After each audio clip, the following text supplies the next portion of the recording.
작은 아씨들 11화는 드라마 중반이 넘어설 때까지 인주는 최도일과의 연락이 끊어진 상태로 감옥에서 힘든 시간을 눈물과 자책으로 보냅니다.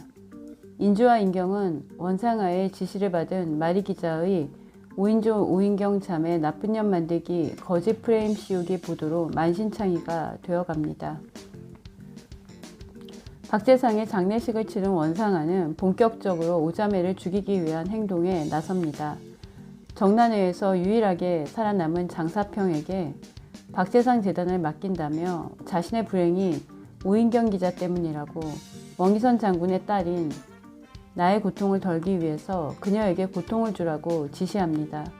드라마 1에 남긴 11화에 인주 인경 자매는 끝날 것 같지 않은 위기에 내몰리고 원상아의 사이코 기세가 하늘로 올라갈 것처럼 느껴져서 마음이 무거웠습니다. 히데요 빌런, 사이코, 원상아의 대사엔 남 탓이 많습니다. 남편 박재상에게 푸른 난초를 주며 자살 지시를 내리면서도 당신이 제대로 못 해내는 바람에 나랑 우리 아빠가 위험에 처했잖아 라고 말합니다. 원상아의 나를 위해, 나의 돈을 위해 살인을 해주면 너를 사랑해줄게. 가스라이팅에 완전히 세뇌된 모습의 무기력하고 최면에 걸린 듯한 모습의 박재상입니다. 박재상이 원상아의 자살 지시에 단 한 번의 저항도 없이 맹목적으로 따릅니다. 박재상의 원상아에 대한 푸른 난초 가스라이팅 최면 순종 혹은 최면 순정은 12살 때부터 그녀가 꿈이고 소원이었다는 자살 직전 박재상의 내레이션으로 극대화됩니다. 박재상 원상아 부부는 역대급 기괴한 빌런 부부입니다. 박재상은 너랑 장군님은 괜찮을 거야 라며 푸른 난초를 들고 나가 이내를 데리고 갔던 오래된 건물에 올라가서 뛰어내려 죽습니다. 12살 때부터 사랑한 사이코 살인마 원상아를 지키겠다고 한 맹세를 지킵니다. 박재상이 자살하며 인주와 인경에게 엄청난 위기가 닥쳐옵니다. 인주는 700억 횡령 혐의로 체포되고 인경은 원상아의 지시를 받은 장사평에 의해 납치됩니다. 원상아가 장사평을 시켜 오인경을 납치한 후 인주가 있는 감옥에 찾아와 700억 어치의 고통을 느끼라며 인경이의 틴트와 인경의 수첩 속 메모를 읽어주며 인주를 극한의 고통으로 내몹니다. 나를 죽이라며 처절하게 울부짖는 인주의 핏발선 얼굴에 심줄이 드러나며 그녀의 고통이 고스란히 전해집니다.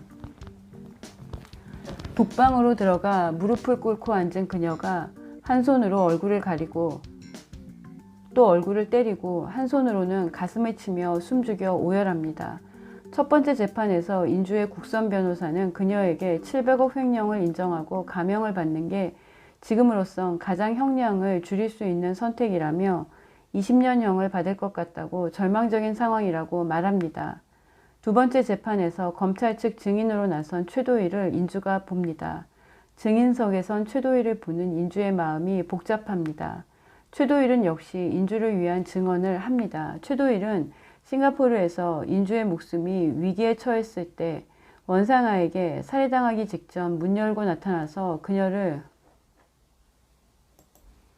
구할 때도 멋졌고 성 베네딕토 정신병원에서 고수의 밀당에게 붙잡혀 있을 때 연막탄 쏘며 방독면 쓰고 나타나서 구해줄 때도 멋졌지만 자신이 원령그룹의 해외 비자금 관리자로 700억 같은 큰돈을 움직일 때 오인주 같은 하급 직원과 의논하지 않는다며 인주의 횡령 혐의를 무죄로 하는 증언을 합니다. 멋졌습니다.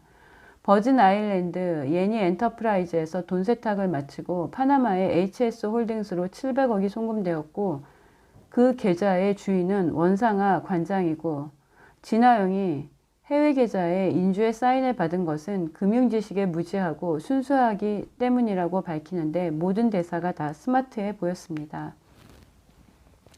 인주는 경리 출신인 자신을 금융지식에 무지하다고 증언한 최도일에게 조금은 화가 난 듯 했지만 변호사는 그녀에게 1심에서 1년, 2심에서 집행유예 본다고 인주에게 말해 원상아의 오자매 고사작전이 최도일의 증언으로 어그러지고 원상아의 얼굴이 부르르한 걸 보고 1회 남은 드라마에서 빌런이 아직도 기세 등등해 무겁던 마음이 조금 편안해졌습니다. 드라마 제목이 작은 아씨들인데 세자매가 최강 빌런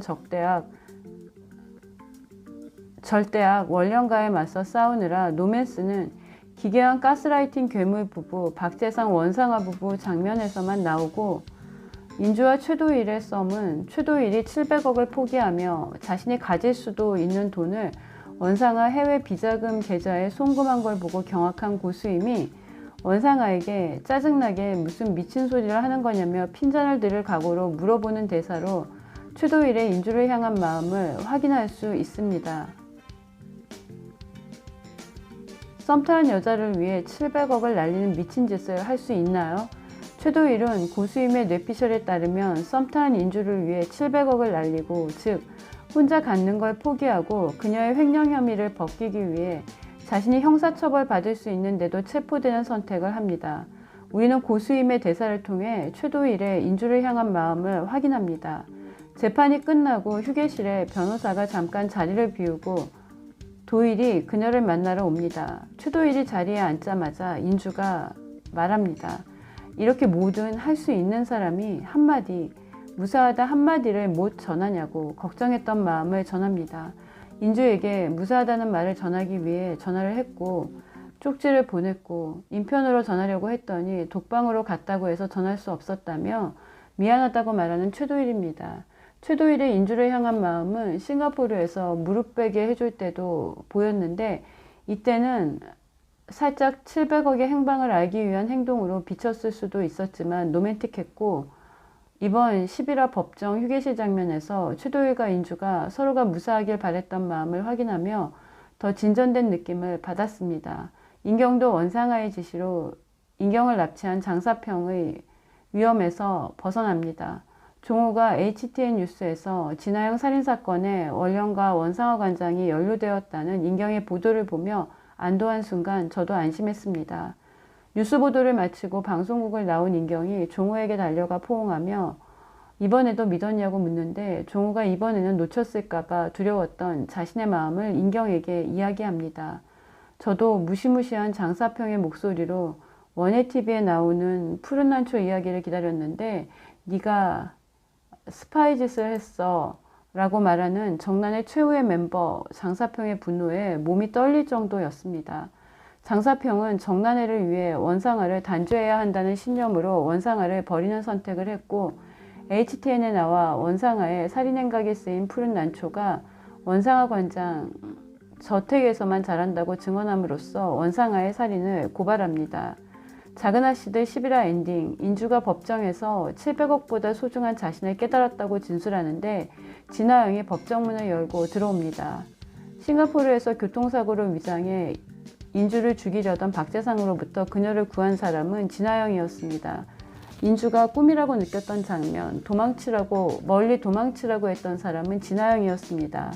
11화는 사이코 원상아가 너무 거대하고 인주와 인경의 고통이 커서 무거운 마음으로 보다 후반 나타나서 인주를 위한 증언을 한 최도일과 인경이와 포옹하는 종호를 보고 오자매들의 따뜻한 로맨스를 보고 싶었던 내 마음을 발견합니다. 감사합니다.